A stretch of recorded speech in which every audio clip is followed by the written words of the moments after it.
Donc, pour comprendre un tel texte, où l'hypothèse d'un paradigme anthropophage est envisageable, il faut comprendre les techniques littéraires auxquelles les anthropophages furent jadis contraints pour pouvoir s'exprimer. Vous le comprendrez facilement une fois parvenus les temps sociaux de la civilisation et l'émergence des lois, les personnes qui préservèrent des héritages anthropophages dans leurs traditions ne pouvaient plus les montrer au grand jour. Lorsqu'on est anthropophage et qu'on vit au milieu de son « bétail » entre guillemets, on ne peut évidemment pas le dire explicitement. Cette pratique impose à un hermétisme strict. S'il y a anthropophagie, c'est donc toujours sous couvert de symboles qu'elle sera exprimée, toujours de manière à ce que le texte puisse avoir un autre sens naïf et inoffensif, sens naïf que l'on pourra revendiquer pour soi en cas d'accusation ou de suspicion. En même temps, s'il s'exprime par écrit, c'est aussi parce que les membres de ces cultures anthropophages souhaitent, comme tous, s'exprimer, être reconnus et acceptés comme ce qu'ils sont, et que leur texte se propage et soit compris des autres anthropophages qui les liraient et qui, eux, en comprendraient les codes. Ces textes doivent donc toujours aussi donner de réels indices de leur sujet. Posons la règle. Ces textes doivent donc toujours être à la fois envieux et charitables. C'est la fameuse règle princière de l'alchimie et des courants hermétiques, règle ici évidemment parfaitement adaptée à notre sujet, puisqu'elle en est l'origine en ces courants, on verra cela dans la troisième partie. Sous sa forme grecque, c'est en ce texte que se trouve codifiée cette double nécessité de communiquer sur un sujet tout en restreignant son accès. Au temps naissant de l'écriture, il y avait encore des cultures anthropophages sur Terre, c'est un fait. Ces cultures, comme toutes, se sont exprimées, elles ont publié des textes, c'est inévitable, mais ces textes furent fatalement particuliers, puisque tout ne pouvait pas y être dit limpidement. Pour exprimer ces indices, sans trop prendre de risques, les anthropophages doivent les évoquer d'une manière que les autres anthropophages comprendront, alors que les ordinaires humains baignant dans le tabou de ces pratiques ne comprendront pas, ou pas souvent, ou même le plus souvent qu'ils n'envisageront pas, du fait des ordinaires limitations cognitives du tabou. Ces techniques, il y en a plusieurs, nous décrivons les principales en nos livres, et nous allons en expliquer deux, les deux plus indispensables pour comprendre le présent récit, à savoir le morcellement volontaire et la zooéponymie projetée. Mais on ne fera ici qu'une courte explication de ces techniques puisqu'elles auront leur propre vidéo plus tard sur cette chaîne. Donc, le morcellement volontaire se comprend globalement à son nom, c'est aujourd'hui une technique devenue banale en de nombreux domaines, mais jadis inédite, technique qui consiste tout simplement à faire puzzle des données compromettantes d'un récit. Les textes anthropophages ne disent donc jamais « le roi a mangé son fils », mais affirment à un endroit que le roi mange, à un autre endroit qu'il eut un fils, à un troisième que ce fils n'est plus, à un quatrième que sa famille le craint, à un cinquième qu'il se prend pour cet enfant, etc. Les données sont volontairement fragmentées de manière à ce que les esprits trop simplets soient incapables de les rassembler, ou en tout cas qu'ils soient incapables d'être certains de leurs conclusions du fait du morcellement présenté. C'est donc une technique qui fait la part belle à la logique. Si vous êtes rationnel jusqu'au bout, vous comprenez le texte et son réel sujet. Mais si peurs et tabous dominent dans vos réflexions, vous abandonnerez normalement ces approches avant leur conclusion, trouvant leur sujet trop horrible pour être vrai, trop horrible même que pour être exploré. En tel cas, vous préférerez subjectivement voir autre chose, quitte à invoquer dieux et magie, plutôt que de cautionner la cohérence et la justesse du propos cruel et immonde que votre raison est occupée à déceler. La technique de la zooéponymie projetée est beaucoup plus simple et non moins efficace. Elle définit pleinement ce paradigme ancien et la part d'orgueil que nous avons montré être associée à ces pratiques dans nos précédentes vidéos. Il suffit d'attribuer des noms d'animaux, ou parfois de plantes, aux êtres humains. Attention, je ne vous parle pas ici des plus tardives fables et œuvres littéraires qui de pareils jeux firent leur plume en complète transparence de cette nature suggérée, mais de propos plus sournois et vicieux, où les humains sont affichés comme bestiaux sans que cela ne soit jamais avoué. Cette technique est simple et les anthropophages en raffolaient. On la retrouve dans plus de la moitié de leurs textes. Le fruit biblique, c'est déjà ça, c'est de la zoéponymie projetée, ou plutôt de la phytoéponymie dans ce cas, la phytoéponymie étant plus régulièrement utilisée dans le cas des sujets enfantins. Pareil pour la figue de Perséphone, les pommes d'or d'Atalante, les pommes d'Idoun, les pommes de discorde d'Héra, Aphrodite et Athéna, etc.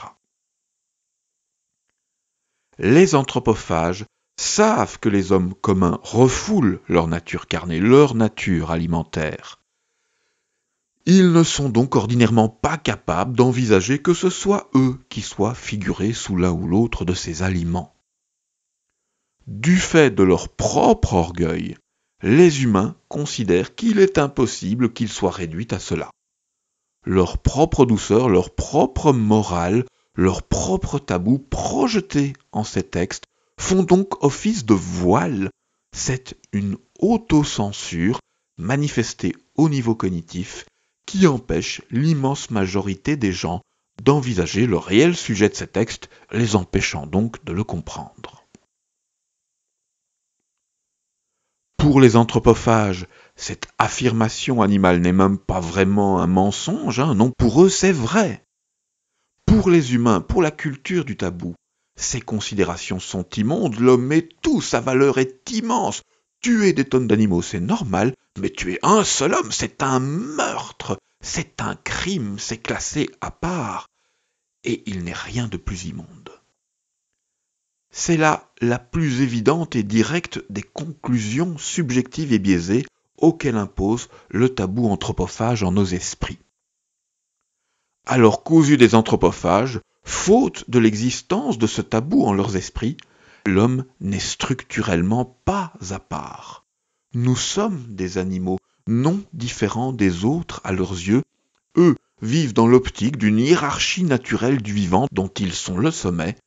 Ils traitent donc l'animal humain de même manière que celui-ci trouve normal de traiter les autres bestiaux.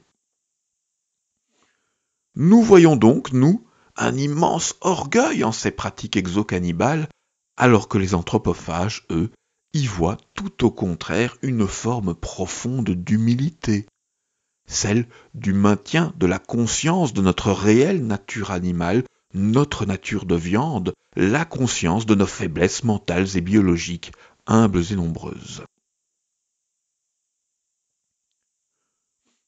Donc oui, pour une part d'entre eux en tout cas, pour la part élitiste des exocannibales premiers, nous sommes des animaux, non différents des autres, et il est donc tout à fait normal, en leur paradigme, de nous présenter comme tels en leur récit. Une tendance qui revient aujourd'hui, soit dit en passant, on recommence aujourd'hui à nommer certaines personnes ou groupes de personnes comme des hommes soja, des femmes salades, on traite les végétariens de légumes, etc., etc. Ce n'est pas un hasard, évidemment. Tout ce que nous refoulons, tout ce que nous ne comprenons pas, revient systématiquement. Sous une autre forme adaptée aux circonstances modernes, mais cela revient toujours. Donc nous allons attaquer le puzzle que propose ce récit en commençant par rassembler les différents éléments ayant attrait à la naissance du Dieu. Nous en avons déjà parlé en nos précédentes vidéos, il y a deux types de naissance dans le lointain passé. La naissance animale, biologique, commune, celle que nous évoquons tous encore aujourd'hui par ce mot, mais aux yeux des anthropophages, il existait une seconde naissance, très différente, vécue plus tardivement à l'âge adulte, Cette seconde naissance, pour eux, c'est le moment de la première consommation cannibale, celle qui vous transforme en cannibale et vous fait donc, à leurs yeux, changer de nature. En effet, par définition, on ne saurait pas être anthropophage sans avoir mangé cette viande-là. On ne sait donc pas naître en étant anthropophage, c'est impossible. Par définition, on ne le devient donc que lorsqu'on mange de la viande humaine pour la première fois, forçant à ce moment-là à un changement de nature, de statut, et à l'expression de ce changement sous la forme d'une renaissance, voire nos précédentes vidéos. En toute naissance figurée en un pareil texte ancien, suspecté d'être issu de cette culture, pour être objectif et comprendre, il nous faut donc examiner à quel type de naissance nous avons affaire. Une naissance biologique ordinaire ou une renaissance cannibalique, ce qui en soi n'est pas très compliqué, hein. L'une produit un bébé qui braille, l'autre produit un prédateur adulte peu scrupuleux. En général, il ne faut pas longtemps pour les distinguer, pour peu évidemment qu'on se pose la question, c'est là tout le problème aujourd'hui.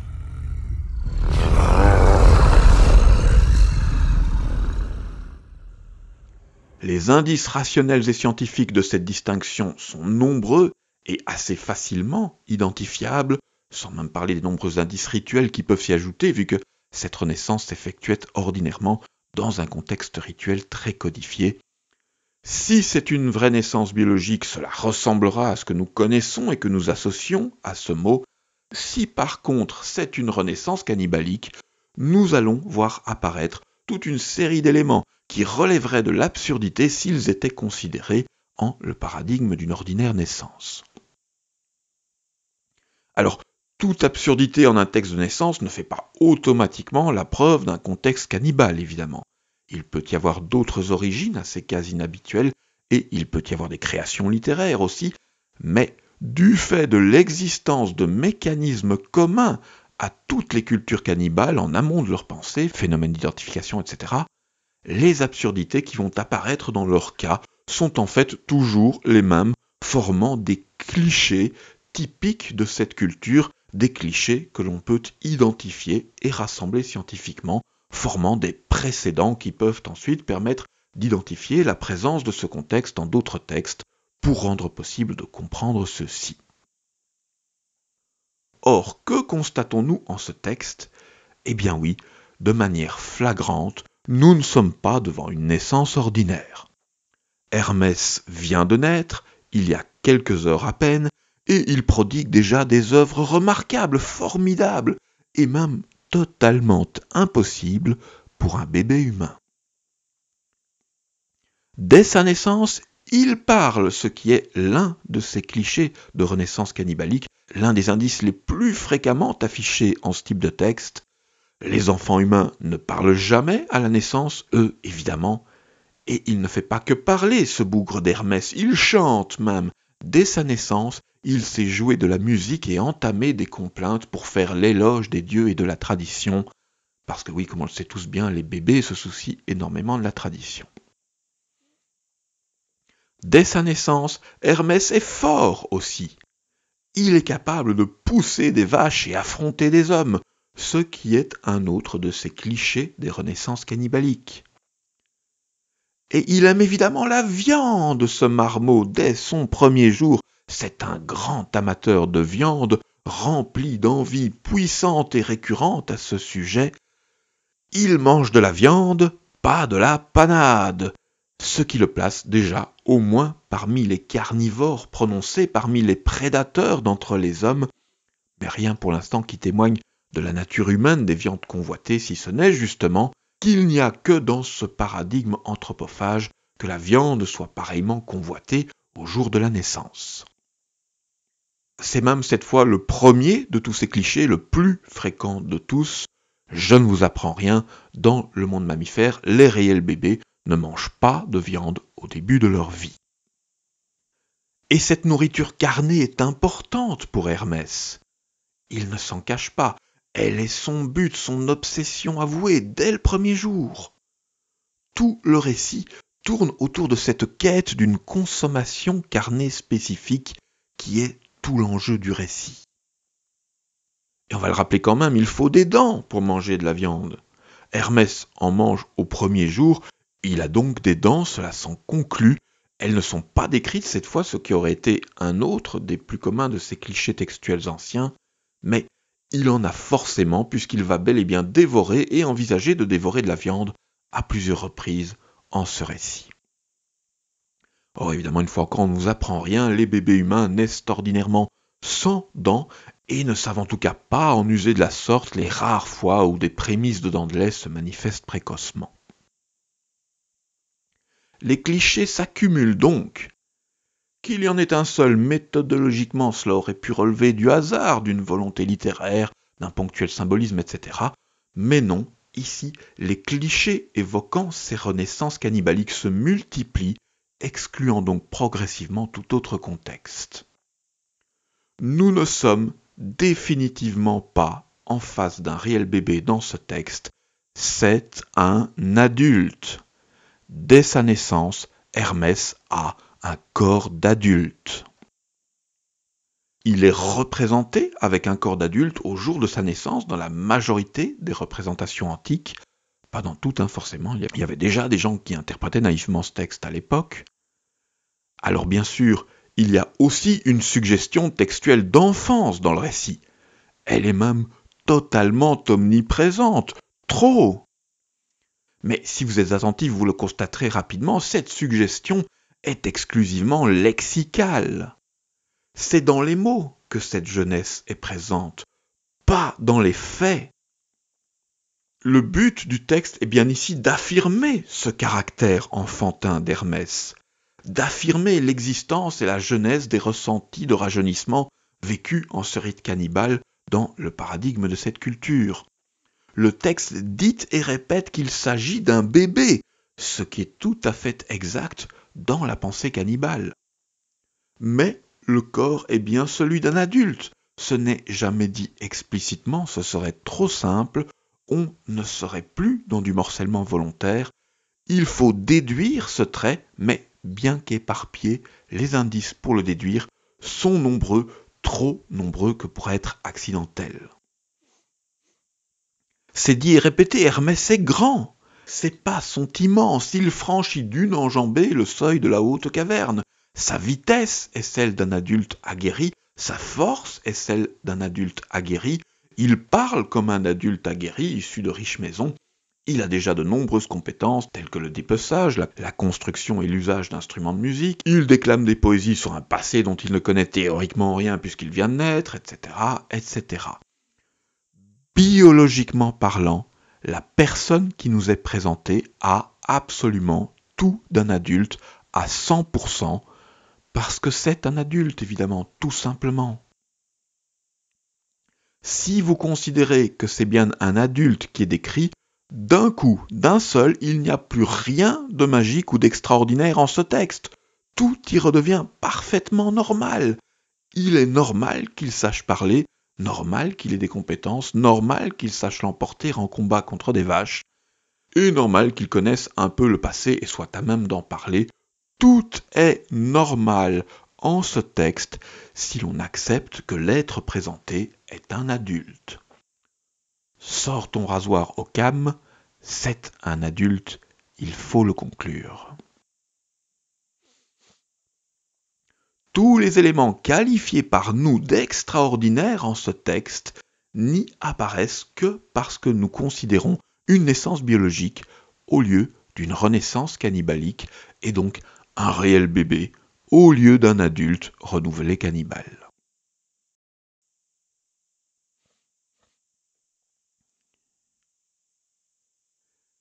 Et cette réalité adulte du corps d'Hermès est également trahie par les réactions de tous les autres personnages du récit. Il y a 4 rencontres décrites en ce texte et, à chaque fois, les réactions des personnages rencontrés sont les réactions logiques de personnes en face d'un adulte, jamais celles en face d'un réel bébé. Zeus lui-même cautionne cette vue, il le dit, c'est un bébé ayant l'allure d'un héros. Un héros. Un bébé n'a pas l'allure d'un héros, pas du tout, jamais. Aucun bébé au monde. Les héros sont tous des adultes, toujours. Ce sont souvent des personnages endurants, toujours armés, porteurs de bannières, de messages, souvent joueurs de l'un ou l'autre instrument, mais rien qui ressemble même de loin à un bébé. Zeus témoigne donc bien ici, lui aussi, de manière discrète et amusée, qu'il est bel et bien en face d'un complet adulte. Et il n'est pas le seul, évidemment, tous les autres personnages du récit réagissent tous de même comme s'ils étaient en face d'un adulte ordinaire. Le vieil homme qu'il croise en premier sur la route, celui qui travaille sa vigne ou son verger, selon les traductions, ce vieillard ne s'étonne pas de l'allure d'Hermès. Lorsqu'elle intervient dans le récit, Maïa, mère d'Hermès, sur laquelle on reviendra dans la seconde partie, parle directement à son fils en considérant qu'il va répondre. Et il répond, effectivement. Et la mère ne s'en étonne pas une seule seconde, son bébé parle, et c'est tout à fait normal. Les premières phrases de cette mère sont celles qui constatent, toujours sans étonnement, que son fils a découché, qu'il est revenu au milieu de la nuit, après avoir dérobé le cheptel des dieux voisins, ce qui n'est pas une phrase commune adressée à un ordinaire bambin. Et lorsque plus tard Apollon rejoint finalement Hermès pour récupérer ce cheptel, son seul propos est « Et toi l'enfant dans ton berceau, où sont mes vaches ?» Ce qui est une phrase que l'on adresse à un adulte, et pas à un enfant, même si la phrase contient le mot « enfant ». C'est Apollon tout de même dans le passé, il n'était pas connu pour être complètement débile, pourquoi aurait-il parlé de la sorte à un réel bébé ? Comme toujours, les croyants déjà à l'époque comblaient les trous et apparentes incohérences de tels textes en invoquant la magie de ces créatures divines, mais comme toujours, ce n'est même pas cohérent de la sorte. Il n'y a aucun autre texte où de tels pouvoirs sont affirmés pour eux, et beaucoup de textes qui auraient pu être très différents s'ils avaient de pareils pouvoirs. Ils ne les ont pas. Si Apollon parle de la sorte à Hermès, c'est bien parce qu'il est en face d'un adulte qui joue l'enfant et qu'il sait donc que ce personnage peut lui répondre. Apollon agit et parle ici rationnellement, c'est seulement nous qui interprétons ensuite irrationnellement ces passages. Et comprenant la perfidie du sujet, Apollon le menace même de suite. Apollon est sur le point de se battre avec ce type. Quel sens cela aurait-il s'il s'agissait d'un réel bébé ? Non. C'est parce qu'il est en face d'un adulte aguerri qui l'identifie de suite comme étant dangereux qu'Apollon prend de suite cette posture guerrière et vient aux menaces. Donc une fois encore, hormis en le vocabulaire, tous les éléments factuels du récit, tous les actes sont toujours ceux d'un adulte et toutes les réactions décrites sont toujours celles logiquement suscitées en présence d'un adulte. Tout individu pleinement rationnel qui lit ce récit et qui juge les faits et les actes, toute personne qui fait passer le réel avant les mots, tout cela sont donc à même de le constater et le concurrent franchement. C'est un adulte qui est décrit, pas un réel bébé.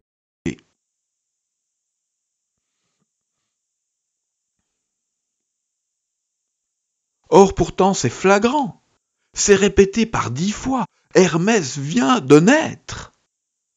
Or les faits et actions, tous les éléments lexicaux et contextuels du récit sont là pour affirmer que c'est un bébé et même insister fortement sur son caractère enfantin. Toutes les références sont celles d'une ordinaire naissance humaine. Hermès a un berceau. Il naît dedans, il en bondit de suite et il y revient plus tard pour y dormir et se cacher.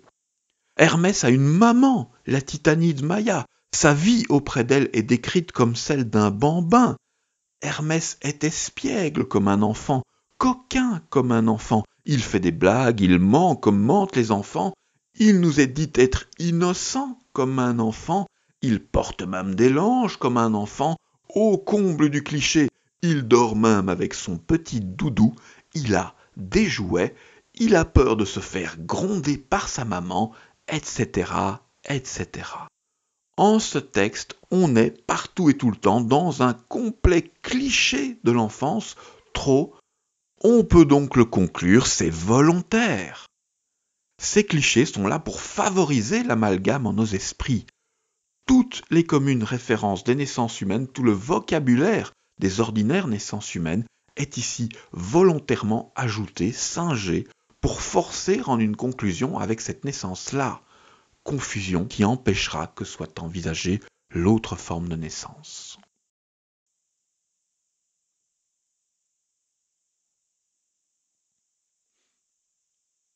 Et on peut affirmer la fausseté biologique de ce caractère enfantin d'Hermès d'une troisième manière encore, en constatant qu'il est bel et bien joué, qu'il est bel et bien simulé en ce rite.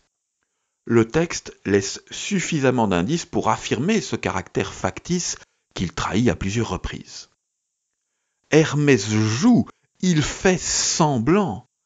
À plusieurs reprises, il est bien dit non pas qu'Hermès est un enfant, mais qu'Hermès est comme un enfant. Non pas qu'Hermès est un enfant qui dort, mais qu'Hermès dort comme un petit enfant. Non pas qu'il est un enfant qui joue et invente, mais qu'il joue et invente comme les jeunes gens. Non pas qu'Hermès est un enfant innocent, mais qu'il est un bébé tout petit qui n'a pas l'impression d'avoir commis d'un crime. Pas l'impression. Or, en ces temps tardifs, en cette langue, l'emploi de ce mot comme, ici répété par 4 fois, veut bel et bien dire que l'identité est exclue. On n'est pas comme un enfant quand on est réellement un enfant. Personne ne dit cela. On ne regarde pas une grenouille sur le sol en disant « Oh, elle est comme une grenouille ». On n'utilise pas une conjonction à vocation de comparaison quand il n'y a qu'un seul sujet et donc pas de point de comparaison. Il en faut 2 pour faire une comparaison. On n'utilise donc ordinairement pas ce mot « comme » pour présenter un sujet qui serait ordinaire et donc ici un enfant ordinaire. Du fait de cet emploi, nous pouvons donc exclure, une fois encore, qu'Hermès soit un réel enfant. De même dans la Bible, la célèbre expression « comme un Dieu » n'est utilisée en face d'Adam et Ève que parce qu'ils ne sont pas encore divins eux-mêmes à ce moment-là. Il y a un contexte de transformation et donc un point de comparaison possible qui donne alors sens à cet usage conjonctionnel, encore que ce ne soit pas exactement la même chose en cette autre langue. Mais ici, dans le texte d'Hermès, ces multiples conjonctions trahissent bien le caractère biologiquement factice de l'enfance du personnage.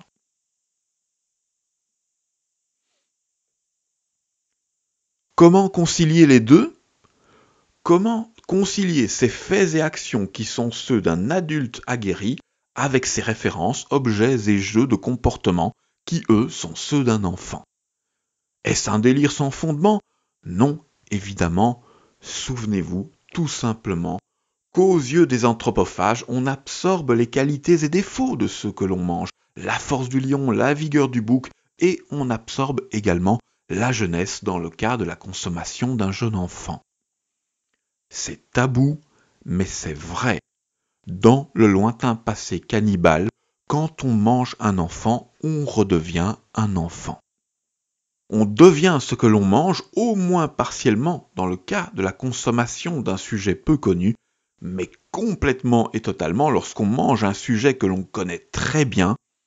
Le sujet de consommation qui suscita donc jadis logiquement la plus puissante de toutes les identifications possibles, c'est le fils premier-né. C'est en la consommation de son propre fils par un parent que l'impression de magie que cette identification recèle fut jadis la plus grande. L'homme qui mange son propre fils se renouvelle en cette consommation et devient son propre enfant, il renaît en lui, démarrant une toute nouvelle vie avec un âge remis à 0 dans le cas d'un enfant nouveau-né ou avec l'âge de cet enfant s'il est déjà plus âgé, puisque l'âge est également absorbé en ce rite. Une nouvelle vie en laquelle l'anthropophage se sent être un enfant et a effectivement, on le verra, de réelles qualités infantiles, tout du moins à l'origine. Les cannibales qui pratiquaient ce rite-là étaient donc psychiquement des enfants à leurs yeux, tout comme aux yeux des autres personnes de cette culture.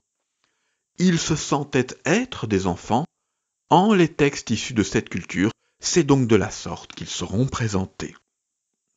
Telle est l'originelle renaissance cannibalique, voir nos autres vidéos sur ce sujet, dont celle sur l'effet phénix, si vous souhaitez de plus amples démonstrations sur ce point.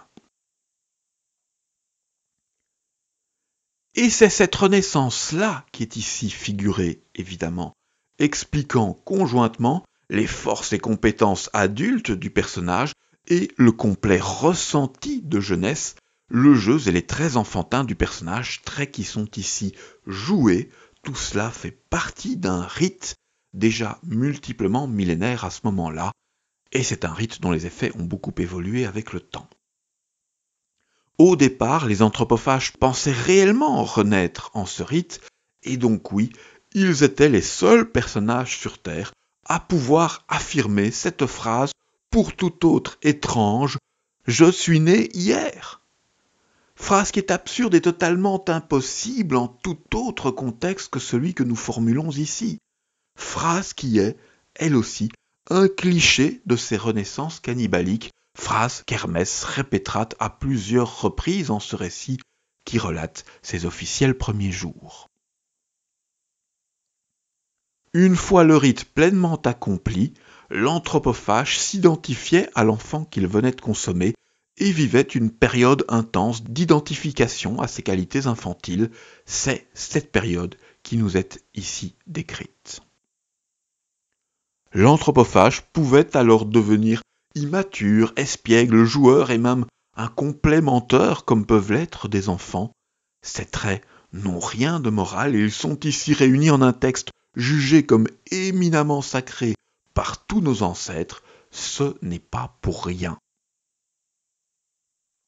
Et si l'enfant consommé au moment du rite avait un doudou, oui, c'est le père renouvelé qui pouvait parfois faire sien ce doudou une fois l'identification consommée.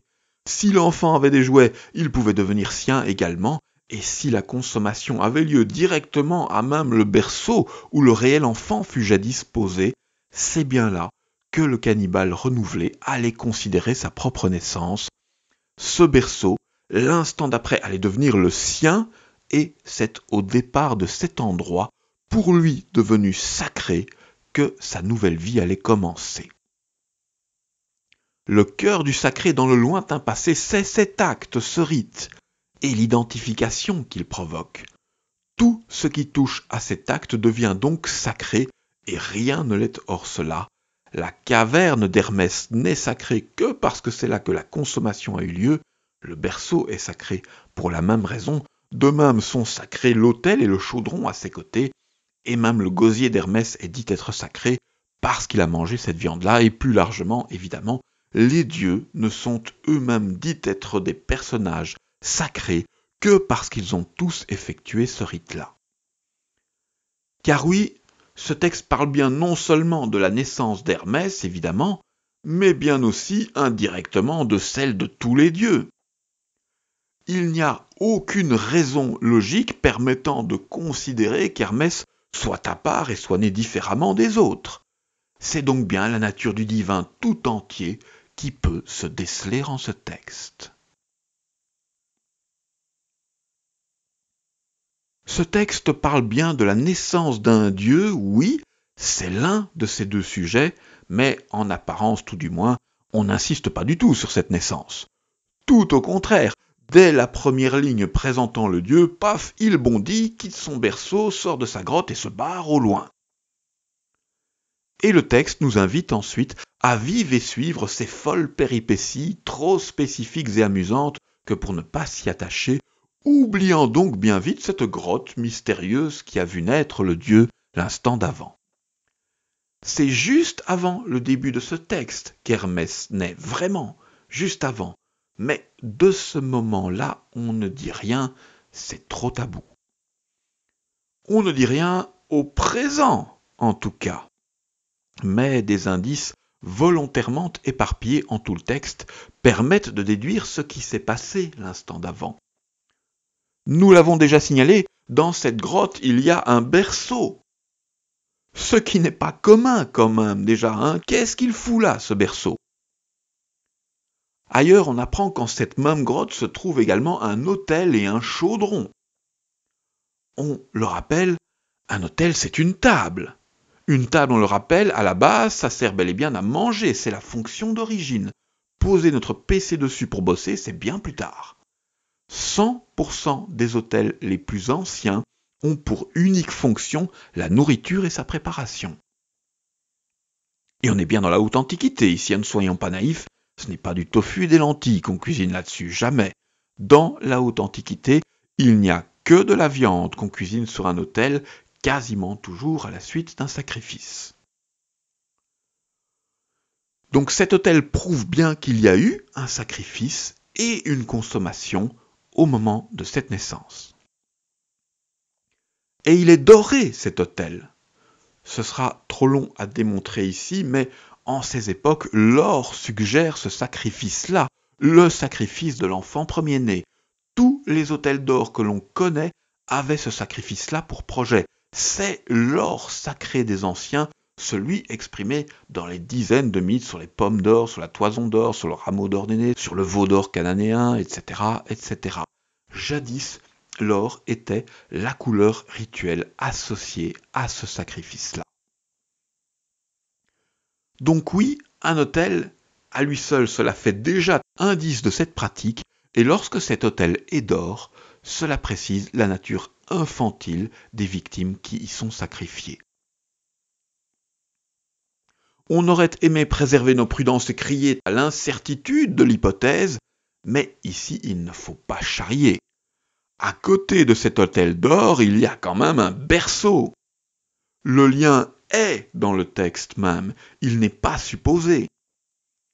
En aucune autre circonstance au monde, un berceau n'a quelque chose à foutre à côté d'un autel. Et au cas où nous douterions encore, le chaudron intarissable est là pour mettre un point final. Oui, il y eut sacrifice. Parce qu'il y a un autel, oui, la viande consommée était celle d'un animal relativement grand. Parce qu'il y a un chaudron, cet animal est l'homme parce que le chaudron est intarissable, et cet humain est bien un bébé parce que l'autel est d'or et qu'un berceau trône à côté. À un moment, il faut cesser d'être naïf, il faut déchirer nos propres voiles, les indices sont là. N'importe quel policier au monde qui trouve les mêmes indices pareillement rassemblés dans la même pièce tirerait encore aujourd'hui la même conclusion. C'est juste par des jeux de dévotions excessives et aveugles que nous refusons d'accepter ces faits du passé, pour nous devenus humiliants tant nous nous sommes jadis entêtés à les nier sans argument. C'est notre dégoût aussi qui nous aveugle, c'est comme cela surtout que s'exprime le refoulement, par un dégoût profond et sournois, un dégoût qui nous empêche de voir, de croire, d'envisager, qui ferme en nous des portes. Le tabou a généré dans la pensée humaine des angles morts dont les plus tardifs anthropophages ont ensuite usé pour pouvoir continuer à agir librement. Donc ici, c'était un bon exemple de la technique du morcellement volontaire. Hermès sort de cette grotte et son berceau au vers 20, mais c'est seulement au vers 60 qu'on apprend qu'il y avait un chaudron dans cette grotte, au vers 143 qu'on apprend qu'il y avait un autel également. Au début, on ne le décrit pas. Pour ceux qui parviennent à rassembler ces données, le contenu ne fait donc pas doute bien longtemps. C'est bien immédiatement à la suite du sacrifice et de la consommation d'un enfant par son père que commence ce récit.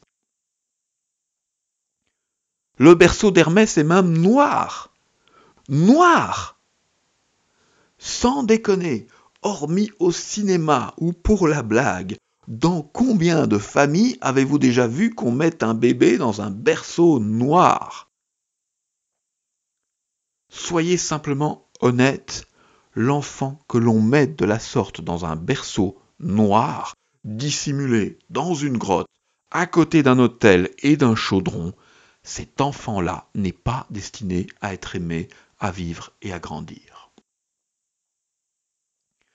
Il a pourtant existé, cet enfant. Et il continue de crier en ce texte et en nous. Entre les silences de ces récits anciens et notre moderne aveuglement collectif, cet enfant continue de crier.